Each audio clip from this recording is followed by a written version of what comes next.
Alright guys, welcome to our second video with Bourbon Banter Evans. I'm Charles. I'm Justin with Spirits Drive-Thru.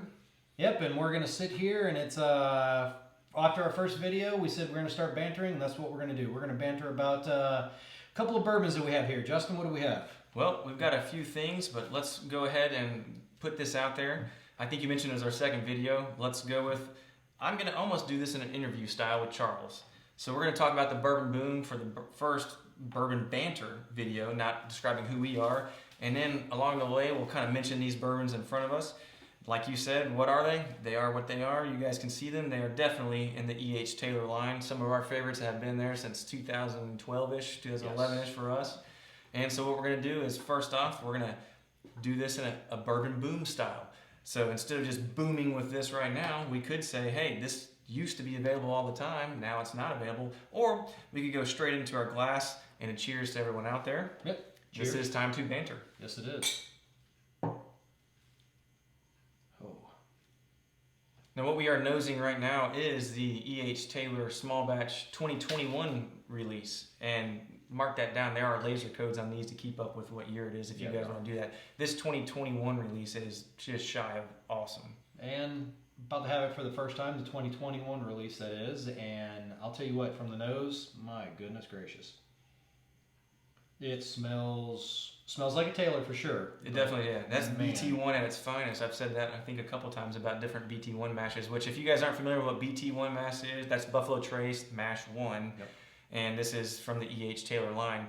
And they just released another one, Warehouse C. It will be out and about, who knows, in our area. I've heard it's in other states. It's going crazy. A lot of people asking for it.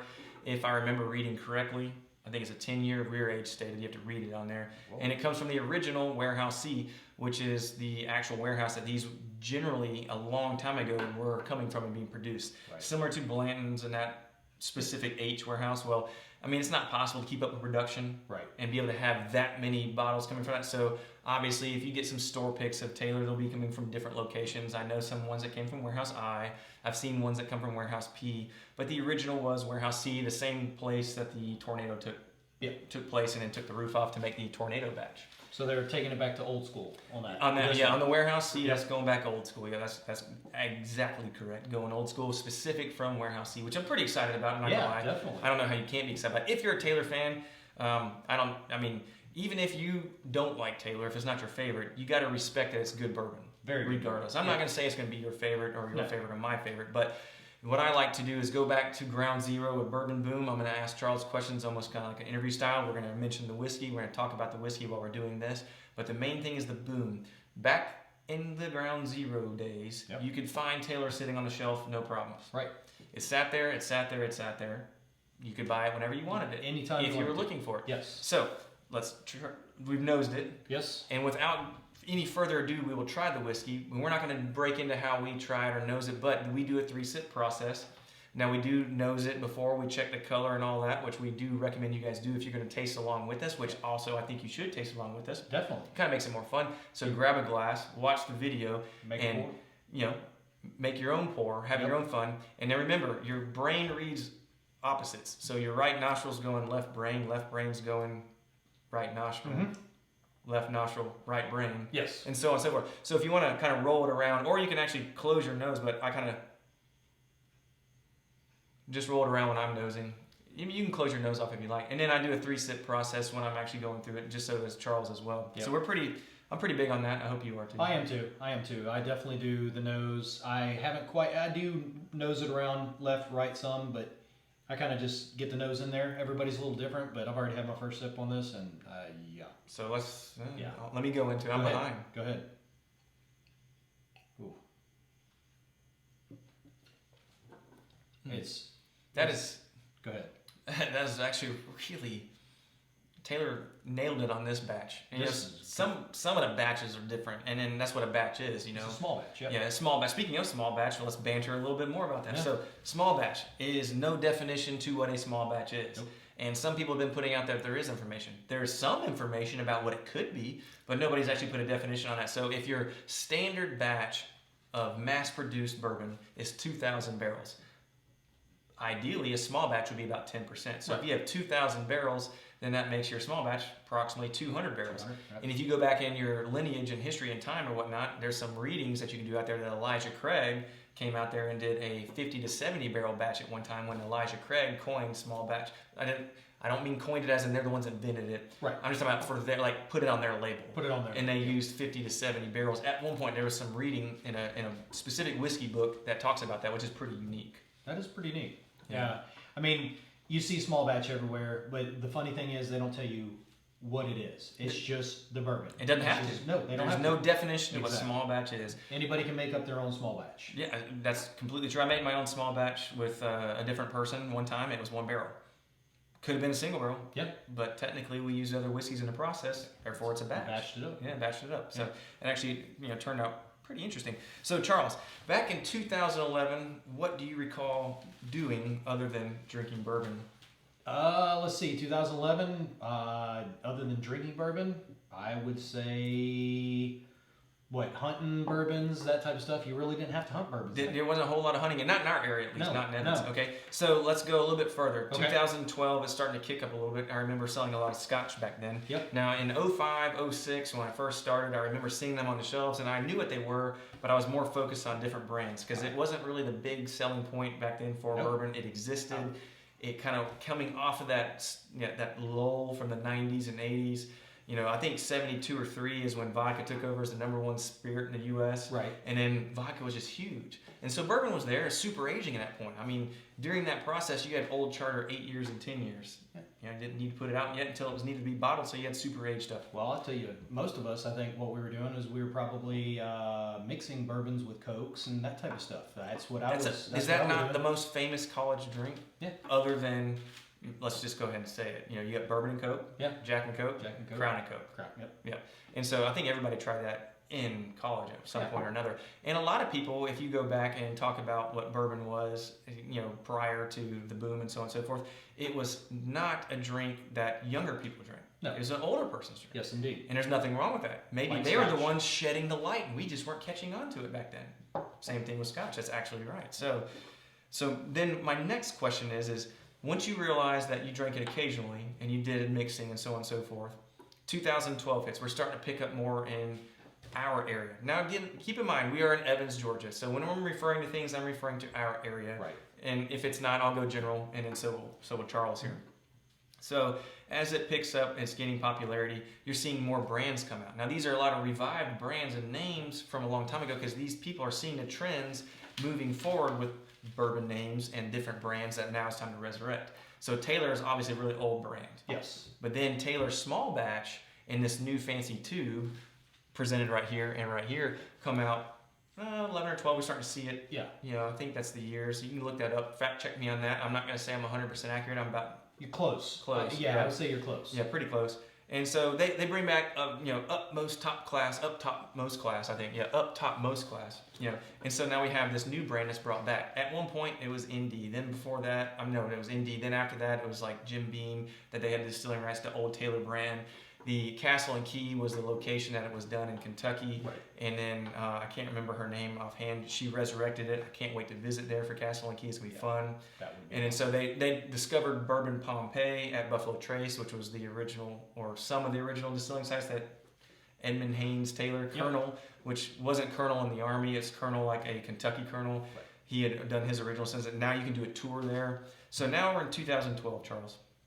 What is your bourbon of choice? Bourbon of choice in 2012, Eagle Rare. I'm glad you said that. I'm glad that everybody heard him say that because Eagle Rare was really available in our market. Very available. I remember being at the store and trying to convince people to try Eagle Rare and promising them that they would like it. And I didn't know that they would. I just knew that I liked it a lot. And I was hoping that they would like it. It was also a single barrel back then, which comes to back to the single barrel. Now we have a single barrel. And so that's just one single barrel of a certain process. And then you have that one barrel that's bottled and it's not a batch, it's one barrel. So you found Eagle Rare. Yes. I found that as well. It's BT1, Buffalo Trace Mash 1, same with these. Fantastic pour, I thought. And we used to have to beg people to try to buy this. Now this is coming from the retail side. So we drank it and I went to a wedding a couple years later. My buddy Jordan was involved, and as a gift for going to the wedding and being in the wedding, he gifted me an Eagle Rare. He's like, I heard you like this. I was like, yeah, it's one of my favorites. Yeah. You know, fantastic, easy drinking, 90 proof. You know, the lineage to that comes out of a different location, Lawrenceburg, Old Prentice Distillery, so on and so forth. You know, Four Roses. We all say that. Yeah. So anyhow, Eagle Rare, Taylor, And it was on the shelf. always on the shelf. I mean, not just a single bottle, multiple bottles. No telling what was in the back, but on the shelf, I remember at least 5 bottles on the shelf all the time. Oh, easy. I 100% agree. And we would talk to the customers about that. And here's the fun part back then. It's not that far ago. We're talking about 10 years. Yes, 10 years. And so, but I mean, I can go back to 2005 and you see the brands, but nobody was really asking for them. So we'll go back just 2012. We'll keep it at 12. And then we'll call it 13. We'll be moving on. We're not going to go year by year. You know, my memory's not that good. I've slept since then and drank bourbon. A few times. Just a few. A few glasses, maybe a couple barrels, you know, whatever comes to mind. So we see these bottles on the shelf and we're trying to tell people about that. Now we're competing with price back then. It's $29.99 on the shelf, $39.99 on the shelf. Yes. There's a lot of really good bourbons that are still on the shelf at $10 to $15. Yes. Fun times. W.L. Weller, before they changed it to Weller, $12.49 on the shelf. Was it really? $12.49. Did not know that. $12.49. Do not remember that at all. Yeah. And now it's one of the more sought after bourbons. Yes. And so let me throw some terms out here during the bourbon boom. Now we're going to go back to 2021. So we're back into, we were living in 2012. Yep. Back to 2021. Okay. I'm going to throw out some things I don't like. I think they're funny. I don't like them. Tater and neck pour. Tater cracks me up. I like that one. I don't like it for what it is because I'm a tater. Everybody's a tater. Based off the definition, you can't not be a tater. Right. And so that's pretty funny. But it's thrown around sometimes. But if you go back to I've been a brand supporter and drank this since it came out. For a long time. That you shouldn't be labeled a tater for that. No. But still funny term. It is. I think it's funny. I agree. Yeah. Definitely. And neck pour. Well, that'd be a different time. Yeah. Okay. There's a whole science side behind that. Right. I can solve that in one swift move to completely debunk neck pour. So that's the one thing you will probably learn from these videos. We can definitely nerd out on some bourbon. Yes. Can we appreciate the nerdiness here? Yes. Please. And the nerdiness here. Yes. The nerdiness here. And I hope if you guys want to join in, you bring in some nerdy as well. And that's what we have a good time with this. It's mostly for fun. This is just for fun, just because we enjoy drinking bourbon and discussing it. And honestly, I mean, this is what it's about. We're bantering about it. We want to hear if you have any questions about what we're bantering about, or if you have any suggestions, please put them in the comments. Yeah. And back to our pour for a brief moment. What you got on the nose other than just amazing? Oh, you definitely get that. To me, you get that sweet. I definitely get that sweet. It's that sweetness. And then that first sip is just, now I'm on my third. I'm on my, this will be my third too, sorry. You get very, very faint ethanol. I'm talking about light. But I get that classic BT1, those dried fruits and notes. Dates. And like those dried fruits are just so strong. They come forward and it's got that sweetness because, dried figs, dates, fruits, things like that. That's what they do. And it's got that sweetness to it. Now, let me go ahead and talk about that for a second. Talking about what it tastes like. I'll be the first to tell you I'm not going to pick out shoe leather. I'm not going to pick out cherry pie. I'm not going to pick out pecans. I probably could pick out pecans. Yeah, that one I think we could. Certain nuts I can pick out. I'm just not one to do that. Charles is not one to do that. That's why he's on the tasting panel. We just can tell you if the whiskey's good, bad, or ugly, or what we think. And basic tasting notes. There's nothing wrong with those people that can pick it apart and tell you different adjectives that sound really cool. I've just never personally ate shoe leather or had leather in my mouth, so I really can't tell you, personally, I can't tell you what that is. Now, I can tell you if something is very oaky, or licorice. Or licorice, yes. Yeah, that's in there. Yeah. But I'm very, just like Justin said, I will tell you, I'm not going to get into all that. I will tell you, I can definitely taste the fruit notes. I can get the vanillas, the caramels, that type of stuff. Sure. I can get the spices. Yes, definitely. Baking spice, some of that like cinnamon, some of the allspice. That's for there. Yeah. Not in this one, but in other ones. Just in general. Right. And so that's generally not where I go. I watched a video the other day. Nothing wrong with the video. The video was great. I'm not going to complain about it. Everybody does their own thing. I'm not saying our videos are right. Exactly. But I'm just saying I'm having fun. Yeah, that's what we're here to do. And so that being said, He literally named every single adjective. There's no way he could be wrong. No. If you name every adjective that you could think of in describing a bourbon, You're going to hit the note somewhere. I mean, you're going to hit it. at one point or another, every single person that tries that bourbon will be like, yeah, I did get that. Right. You know, one of the more unique ones that I've tried in these times is the barrel finished Parker's Heritage with the orange curacao barrels. If you want to try out some different flavor notes, I bet. try something that's been aged in an orange curacao barrel. Yeah. Curacao is an island off the coast of a country, not Caraca or whatever. There's a lot of different pronunciations. Yeah, but it's Curacao. It's a country. And it's the oranges that come from that area because there's blue curacao and orange curacao. But they chose those barrels for it to be aged, which is really, really unique.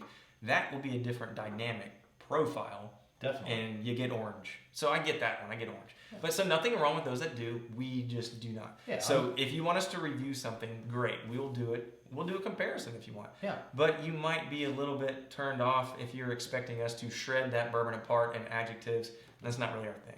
It's not your thing. No, I'll tell you if it's good. I'll tell you if I think it's good, if I like it, if I don't like it, whatnot. And I'll tell you what I get from it, which is going to be, from me, it's very general terms, everything like we were just talking about. But I'll definitely give you my opinion. But just like everybody has their opinions. And they're not wrong. They're not wrong. And so you might not agree with mine, and that's great. That's what it's about. Everybody has their own taste profile, and you need to stick to that taste profile because that's what you like. And I'm going to do that for me. And one thing for doing this for I don't know, was it 16 years? Yeah. For you, yeah. There are palates out there that are super honed in. There are palates out there that are new and they're great. There are palates out there that are rusty and haven't done it for a little bit. Now they're coming back. And there are palates out there that are just waiting for more and waiting for more and wanting to try everything. And so that kind of brings it around to, we'll go back now, back to the boom. So I've tried less at this point. Now I've tried thousands. So now let's go back circa 2013. We have this great E.H. Taylor. We've talked about Eagle Rare, and that's two of the things that we agree with. And then we have our control. Yep. Our control doesn't go back that far. No. But we won't discuss anything else about that. What we will do is go ahead and break out this because I've got a little bit left. So now let's do a little comparison. Okay. You good with that? Yeah, I'm good with it.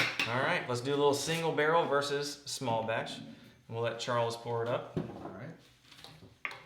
As we pour that up, I got a little bit left in this, and we'll do a little small batch versus single barrel comparison before we start going back to the single barrel debut, which again, I'm not 100% on that year. It was several years later before I first saw the first one.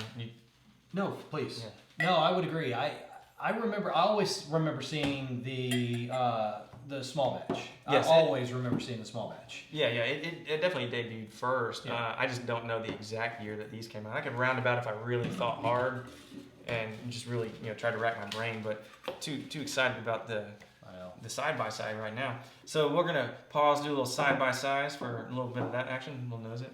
Cheers. And cheers. That cheers and then clicking on the table. If you guys want to do a little research, there's actually a reason that people do that. I won't say what it is, but there is. I actually looked it up as to why that happens. Might have to follow you on that one then. I'm not giving out all my info. Man, that's good. Oh man, this smells nice. I'm gonna have to give the W to the small batch. I would agree. The small batch on the nose. This has got more of a honey note. And this has got more ethanol, a little bit more ethanol to it. Okay, so if you have a little bit of ethanol and you're in a bulbous glass, kind of like your chimenea, kind of go to the side and just do a small puff of air. Just. And then nose it, because that gives you a little chance to get that ethanol there. And if you swirl it like he's doing, you're going to light the ethanol up. That's fine. But then you definitely are going to get ethanol. And you might want to puff a little bit of air in it as well. Yep. And kind of get that ethanol out. And try to get through that ethanol so it doesn't burn your nostrils out. All right. Still there, though. Let's see what it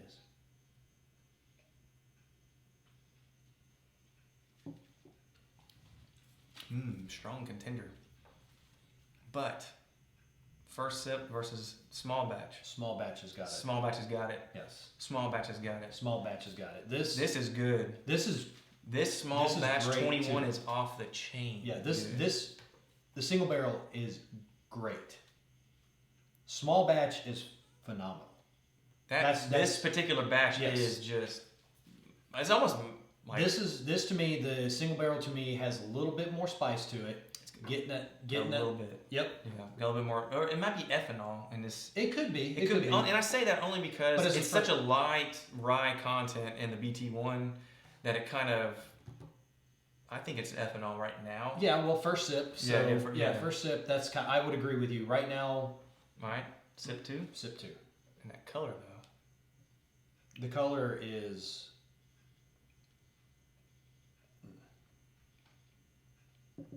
Ooh, sip 2 though. Now we're kind of calming down. Now we're getting more of those dried fruits and dates and figs. There it is. There it is. That comes through. But it's amazing though because our palate was already is already ready.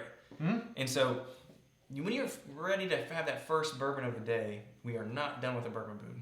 No. The first bourbon of the day, you got to switch over your mindset to I'm drinking soda, I'm drinking sweet things, whether it's tea, right. Sprite, things of that nature too. Now I'm drinking alcohol. And so that's going to have that first palate shock. So that's why we do the 3 sip. The first one's to get your palate ready. You're going to get some flavor from it, but you're going to get the ethanol, which is alcohol. Yep. And then you're going to get that. It's hard to, and if you've done this a lot, you do it all the time, it's easier. Yeah, you're exactly right. It was ethanol because on the second sip you're not getting spice. Yeah. And in the second sip, your palate's a little bit more custom. You got a little bit more coating going on. You might have a little left behind residual. Mm-hmm. And then your third sip is where I say that that's where the magic happens, the character, the flavor. That's where it stays and builds. Yeah. You don't have to worry about anything from there. Now it's just hone in or kind of aim in on what you're doing. And then one of the things that I've done over the years is I got to where I was trying to be this almanac of remembering profiles and what things tasted like. So I'm going to try not to do that anymore. So now I focus on what's in my glass sitting in front of me. Not what does it taste like or what it reminds me of. I can do that, but now I kind of I was losing sight of what am I drinking, Charles? Right. No, I like just kind of keeping it just mindset on this. Whatever I'm tasting now is what I'm tasting now. I don't care what I might have tasted. If I've had another one of these, what it tasted like beforehand. I agree because I will catch myself a lot of time going, I remember this one back from 2018 or something. But do I like this one? Exactly.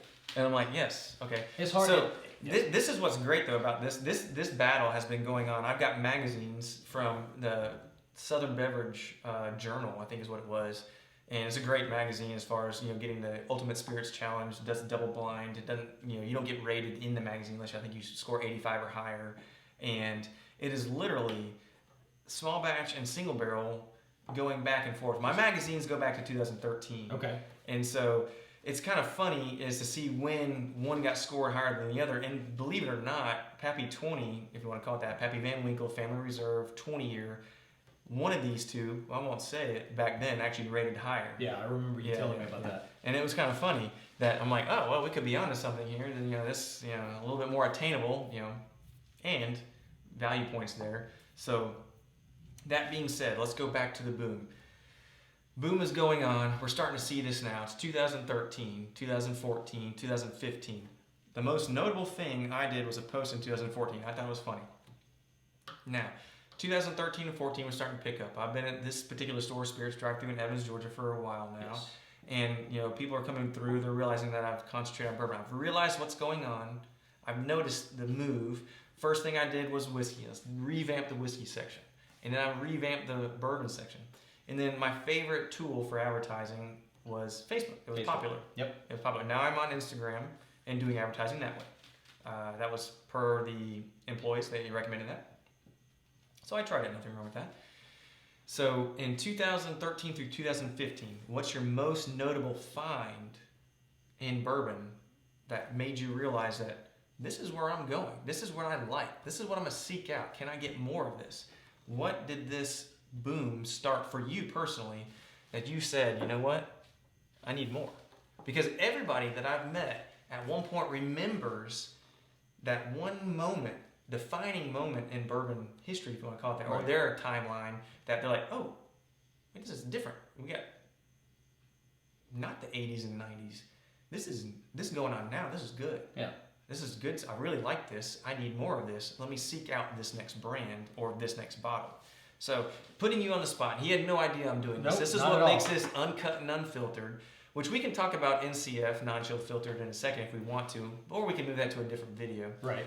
But so I'm putting you on the spot. He had no clue I was doing this. So this is why I said this is kind of like an interview for Bourbon Banter. Now, What was that defining moment? And I'll give you that window, 2013 through 2015. So I guess my first question would be, I think I know what mine is, but I don't know the time frame of it, to be honest with you. So when did you do the Old Forester pick?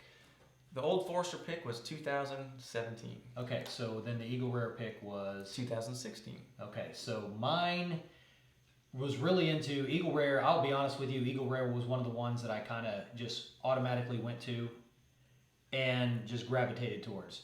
Justin really had to get me when I was going in there talking with him, known Justin for a very long time. Started pointing out the tailors and everything else like that, but he's also had a lot of his own barrel picks that have just been, I mean, just awesome. Which you were involved in. Yes. Yeah.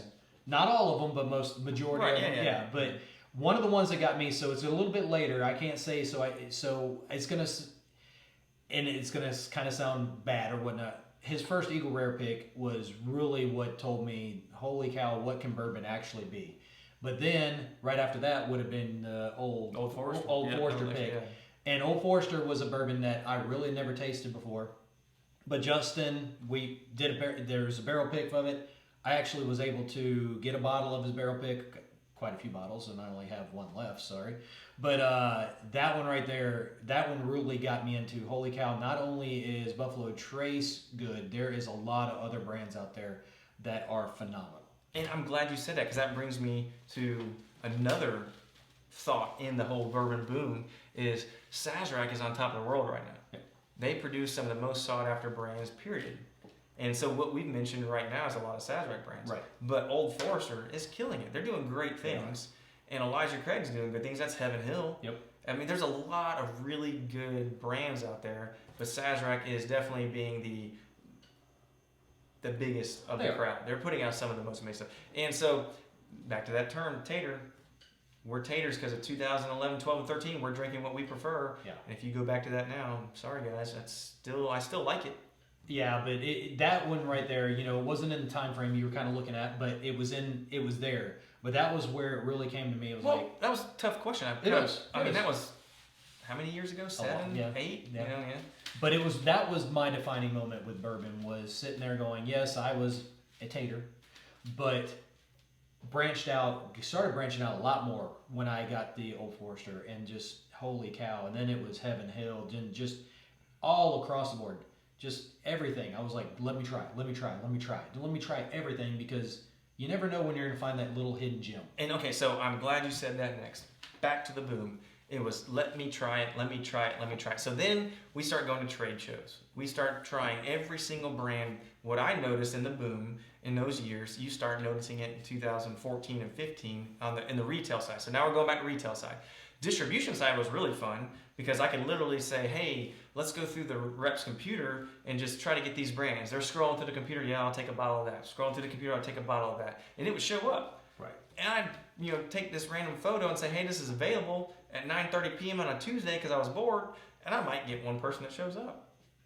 Yeah. That George T. Stag that I posted actually sold at about 9:40 though. It took about 10 minutes. Right. Yeah, and that's funny. That was like 2014. Yeah. So now, if I did that, it would not be. Oh, not 5 seconds. Yeah. If that. If that. And I can't go through the rep's computer. Of course, I'm not going through the computer. Right. I'm meaning literally, hey, can you look for this? And they're scrolling. That was different in our market. That's how our market was. Now, Atlanta and other markets, I'm sure, big cities, there's a huge boom going on. It was probably different there. Yeah. But, we're on the outskirts, so it's fine. And so... Which was better for us for a little while. For a little while, yeah. So, the trade shows. We go to these trade shows. And I kid you not, you see all the good stuff. And you're like, sweet, we get to go try the good stuff and what the new, brands are coming out from these distilleries. And then you see 50 other brands of you've never heard of. So we're going to throw a term out there that I'm not saying is right or wrong. It's a shelf turd. Yeah. You buy it. They got into the boom. The boom was happening. They had 10 minutes of ideas. They put it out there. They bottled it. $50 on the shelf. Shelf turd later, meaning it sat on the shelf. Somebody tried it, never bought it again. Said to all their friends, don't ever touch this. It's junk, whatever. So there was a spell going on in that bourbon boom that went through several years of that. It was about 2 to 3 years of just nothing but possible shelf turds. So then it was trying them and trying to wade through it. It's like you're in a forest, like, you know, like kind of getting the stuff out of the way, and then you're like going right back, oh, we found these. Right. You know, it's right back to, you know, old trustees that have a lineage or heritage or a long timeline of producing these brands. And now we have shelf turds have cleared. Let's stick with the stuff that we know. But you're right. There was a time frame that everybody ran out and had to try every single bottle.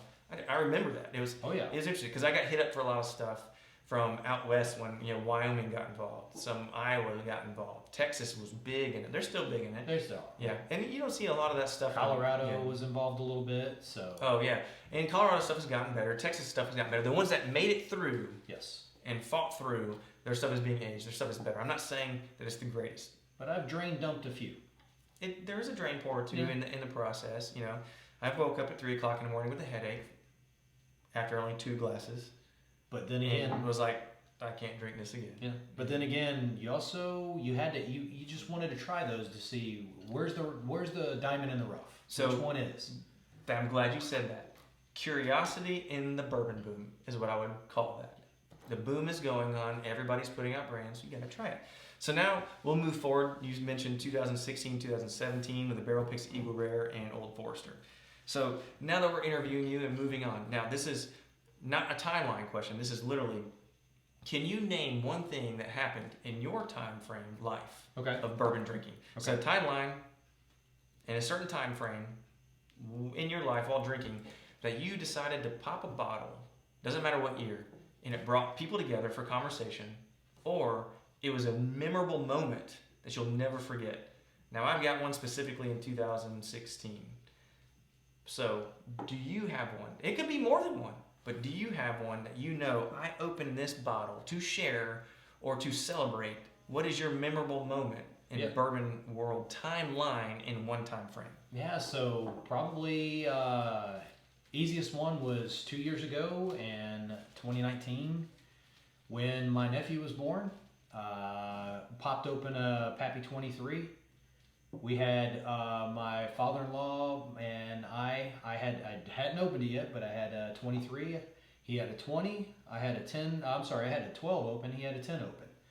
And that was what we did with my brother-in-law that just had his new baby boy, actually a couple weeks before that. But we had a nice little tasting, and that's one I will never forget because it was very easy to do. I've got quite a few, but that's the one that really sticks out in my mind. That is an awesome one to do, and congratulations for doing that. Not everybody will get to do that in their lifetime. It's awesome that you got to do that. Yeah. And so, heck yeah. I mean, to me, that's what this is about. I think Charles agrees. This is, you know, enjoying good bourbon, sharing good bourbon, and trying it. I have a collection. I'm sure you have a collection. Yeah. Actually, I know that. That's not... I shouldn't say that. We have collections, and there's nothing wrong with the collections, but a lot of those bottles are opened, and I'm in it because my true collection is empty bottles upside down on a shelf because they have memories, and it showed that, hey, I had a good time doing this. Well, let's remember it, you know. That's the one thing you're exactly right there, is every bottle I have will be consumed, will not be sold, or anything of that nature. It's just figuring out the right time to open them, doing that. I've opened many just for friends. Having friends over, oh, you've never had that? Boom, I might have something like that. Hold on, I have it open. Here, let's just put it out there because guess what? That's what it's about. It's about letting people try things that they haven't tried, having fun with friends, and that's what I'm going to remember. The memory. Yeah, that's what I'm going to remember. I'm going to remember that bottle. Unless we drink the whole bottle. Well, then I might not remember. Could black out, but but that along with friends and having a good time. That's what this is about. And I'm gonna go ahead and make note of that right now. So keep me, keep track of my pen. I'm all over the place with it. That that you said I'll never sell that bottle. So that's gonna be a topic that we have to banter about. Okay. Secondary market and selling. Yes, I think that would be a great one. So look forward to that one sometime down the road. Not sure when, but like I said, just follow us, like us. It'll let you know when we have new videos come out. That way you will see all of our videos, and we will definitely have this topic on one of our videos. Yeah, that's a great topic. Yeah. So let's pause the bourbon boom. We're almost done anyway because we're back up to date. So let's go back to these two, and a little bit of side by side, a little bit maybe lightning round fashion. Lightning round, one sip, one sip. We can do that. Nose, one sip, nose, one sip. Yep. So lightning round to us is, if we're doing a barrel pick and we're trying to go back and forth. And so we're pretending it's a barrel pick. We've got the barrels in front of us, and then we're sitting there and we're trying to figure out which barrel to go with. So we have them poured in our glasses. We've gone through it. We've narrowed some down. So now lightning round pick is what I'm going to go with. You've got it one in each hand because you've narrowed it down. So now, instead of cleaning your palate, which I'm about to do right now, because I use this to clean my palate. Yeah, sorry to say golly, but just nosing these, I was like, holy cow. All right, so I do recommend, if you guys are into it, I use light beer to clean my palate. Very light beer. Yes. I recommend it, or water and crackers. Yeah, don't do anything that can blow your palate. Yeah. There's quite a few things yeah. out there that can blow your palate. So we're going to do lightning round, nose. I'm going to go left hand as small batch, right hand as single barrel. Same thing I have. We should do some blinds in the future just for fun. Yeah. All right, here we go. Lightning round. Like I said, sorry to say golly and before you're done talking, but I'm not that sorry, but I'm always working on how I say things, and I might not have it right. Alexa, stop. Thank you, Alexa. Uncut, unfiltered, guys. Thanks, Alexa.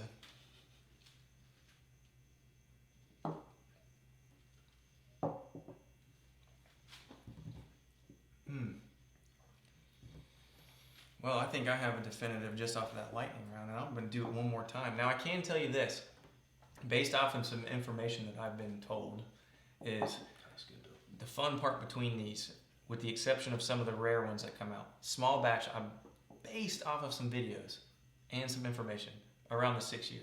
Okay. Single barrels are around the 9 year mark. Okay. So if that plays a part in your trying and things of trying to figure out which one you prefer and like in a side by side, keep that in mind. Though they're the same mash, could be different ages. Yes. They could be older than that. They could be younger than that. It depends, because these are done by professionals that have been doing this for a long time, that are meeting the qualities and the standards that they say this can become this product. So I'm going to go one more. I'm going to do one more.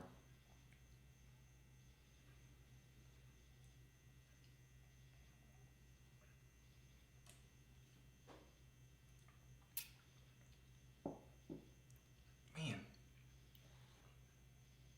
that is just outstanding for that line.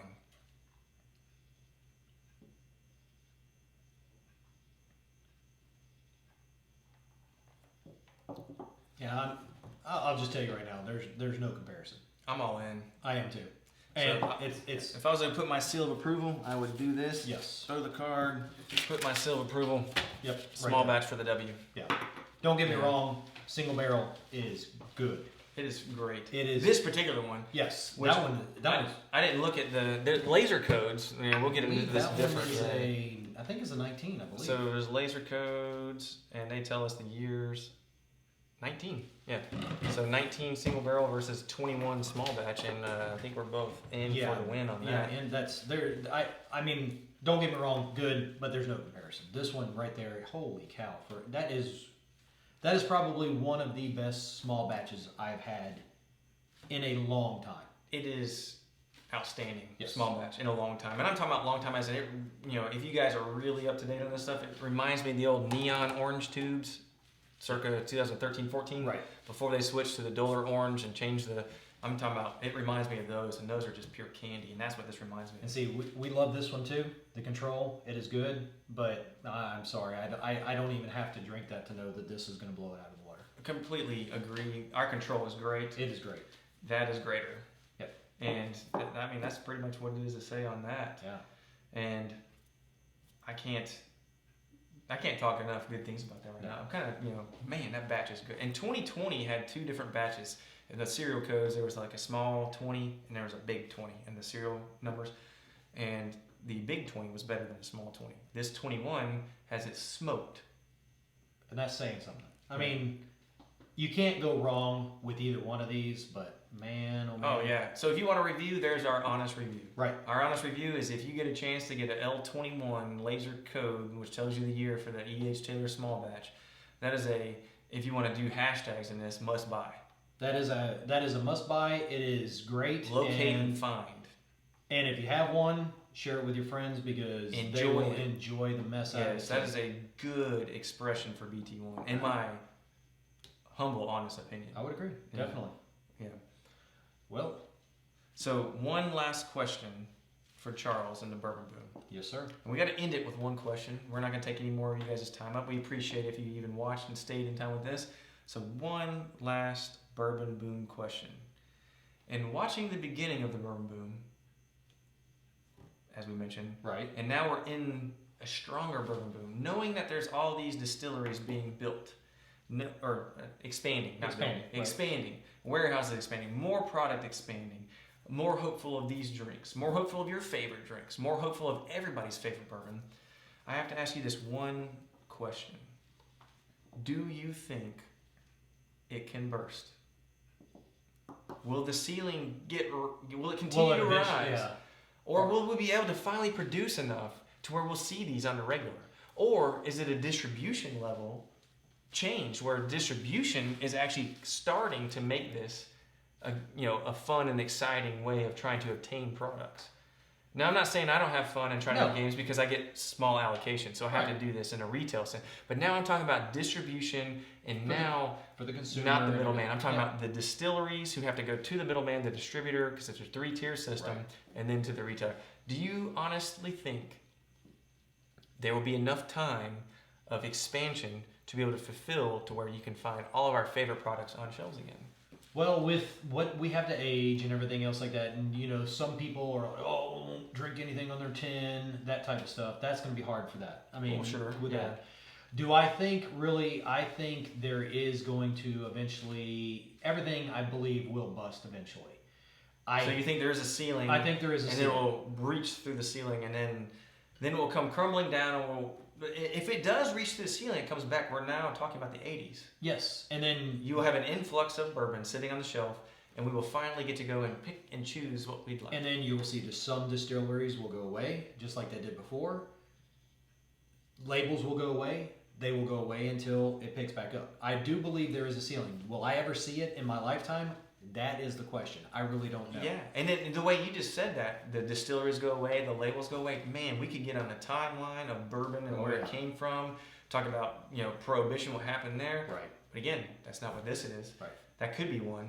Again, reach out, let us know But comments, ideas that you want to hear us talk about. But back to your answer. please, yeah, definitely. But I think I'll see it in my lifetime? I really don't think so. I think my kids will be dealing with, if they get into bourbon or whatnot, will be dealing with the same situation to a certain extent. I think by then they have increased capacity. They are looking at more rick houses and everything to do this. Yes, we're talking about an already state of more barrels than people. Right. And so now we're talking about more barrels. Yeah. And I literally said more barrels. Right. I mean, eventually, they're either going to buy up all the dang land that they can, or they're going to run out eventually, or you're going to see other states getting more into it, trying to compete with the good old Kentucky that we know that. Which we know, 95% comes out from there. I mean, it's probably less now. It's probably 90 because everybody's jumped on the boom, because we were talking about the boom. We are talking about the boom. Not every aspect of the boom, which we can mention this in other videos, but we'll call it 90 to 95% of bourbon comes from Kentucky. Yeah. But honestly, I don't see. I think distribution. I could go on to distribution.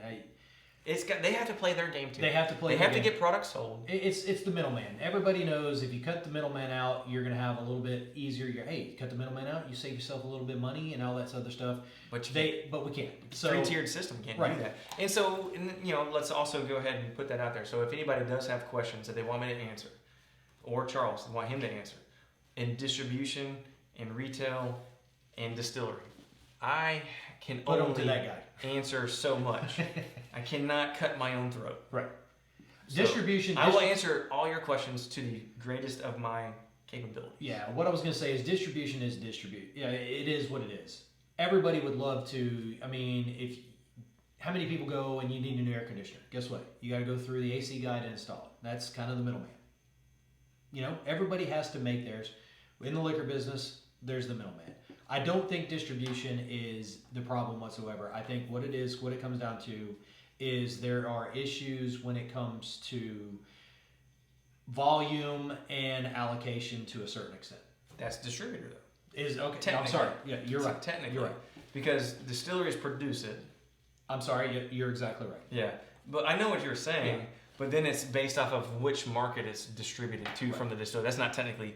That's literally where it's going based off of the state area. This state's a high state in this. We're going to expand distribution in this state, and so that's pretty interesting as well. Yeah. But we go down the rabbit. We can pretty much go down the rabbit hole that one all day. Yeah. But I can only say so much. Right. And we have some friends that are also probably, hopefully, willing to join in on this and can mention a little bit about distribution. But no, in my lifetime, I don't think we'll ever see it pop. Okay. I don't. Well, I like your answer because I like bourbon. And so I would love for it to go under tomorrow. That way I could get anything that I want about 2 days later. Here's the good news is we were in it beforehand and we're going to continue to drink it afterhand. Yeah. So are you? I'm not going anywhere. The question is are you going to continue to drink it? Exactly. Do you guys truly like it and enjoy it and share it with friends, or is this the next thing? Yep. Yeah. Everybody does what they like. And there's nothing wrong. There's no wrong answers to Not this. at all. Some places might say that. Yeah, that's not right. Not here. No. But honestly, any questions you guys have, please let us know in the comments. Like, follow, let everybody know about our channel. We'll have more videos coming up soon. Yeah, sounds great. And I think we'll end it there. I think it's been a good night. I think we have a good video, Yes, hopefully. Some good information out there. Hopefully not too boring. Hopefully just nerdy enough, Yep. but some exciting. And just enough info out there for them to reach out with questions that we can touch on. And again, drink some good bourbon. So I say thank you to you guys for watching. Hopefully you join in. Hopefully you had a pour as well. Yep. And Charles, is that it? That's it. Cheers, sir. Cheers, man. Thank you guys. Appreciate it. Thank you.